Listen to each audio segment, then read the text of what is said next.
એવું જન્મથી આંધળી મારા સદગુરુએ દીધિયા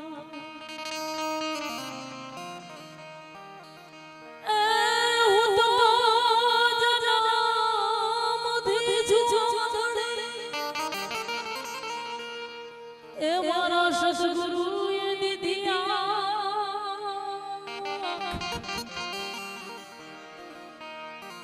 આ સત્યનું સત્યનું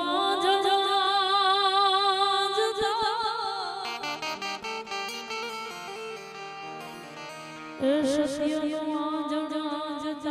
મારી મટી ગઈ સર્વજા એ સતનું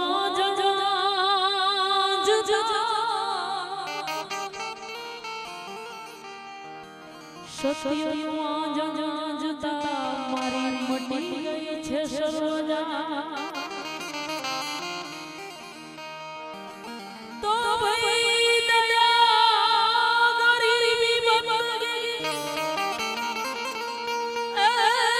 સદાશીલ સ્વભાવ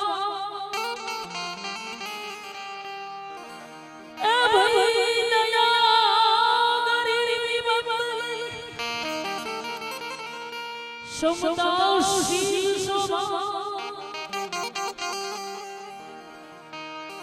यही लक्षण साधु संत के ये सब लक्षण साधु संत के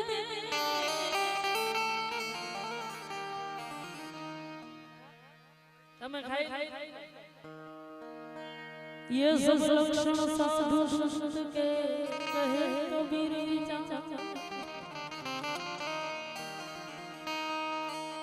અમારા કલાકારભાઈ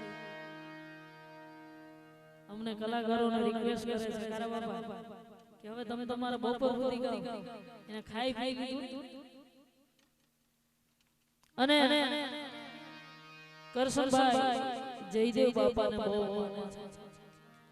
ઘણી વાણી આપણા ગોવિંદભાઈ જયદેવ બાપાની તમને સંભળાવી અને જ્ઞાની વર્ગ બેઠા છે તો જયદેવ બાપાને કરશનભાઈ ગમતું તો એવું એવું ભજન ગાઉં જય ગુરુ ત્યારે આ જગતને વરગું છે એ ભાઈ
સંતોએ સાર્થક કરવા માટે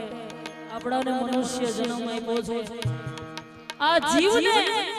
પરમાત્મા સુધી પહોંચાડવા માટે મનુષ્ય દેહ મેળવ્યો છે. તમે તો બધા જ્ઞાની છો, નાના મોટી વાત, પણ આપણા સંતોએ આપણાને ટાંકીને શબ્દ માર્યા છે અને એના શબ્દના સાર અને વિચાર કરી લ્યો તો પણ આપણું જીવન ધન્ય છે. અને આપણામાં કયા ભૂત આ જીવનની માલિકા આપણાને વર્ગા છે. ત્યારે સંતો કહે છે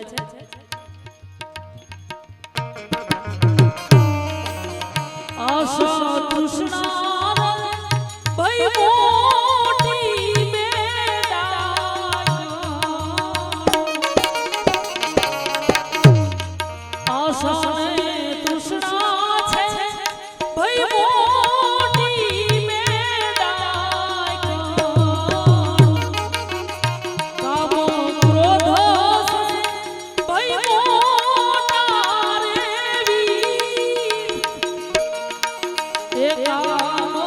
ક્રોધ છે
રવિરામ મહાત્મા કહે છે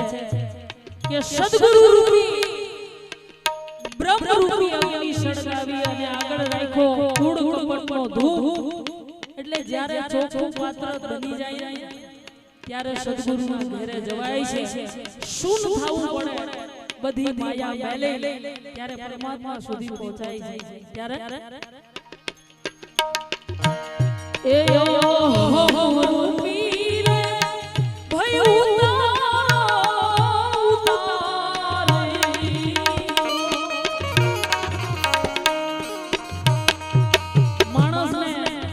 ભય વસ્તુ મારતી નથી પણ એનું હું પણ એને મારી નાખે છે કરશનભાઈ એ રૂપી રે ભય ઉતારી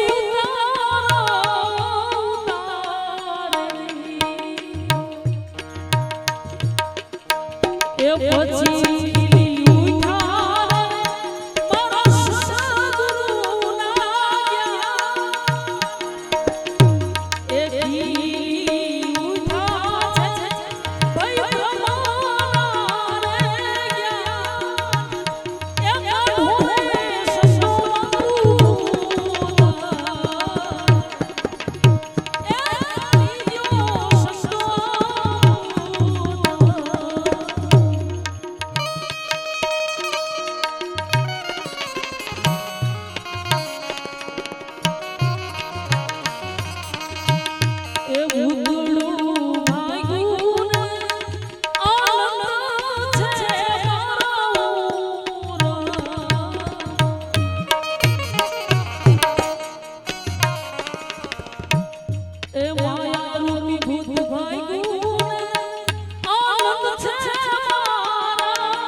જયદેવ બાપા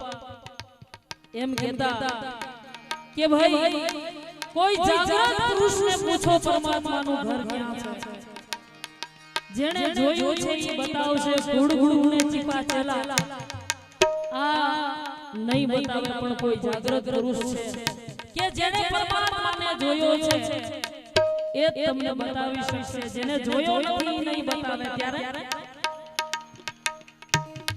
કેવા જાગતા પુરુષનું વર્ણન જયદેવ બાપા કરતા કરશનભાઈ ત્યારે જયદેવ બાપાનું આ પણ એક પ્રિય ભજન છે ત્યારે એ કહેતા એના ડાયરામાં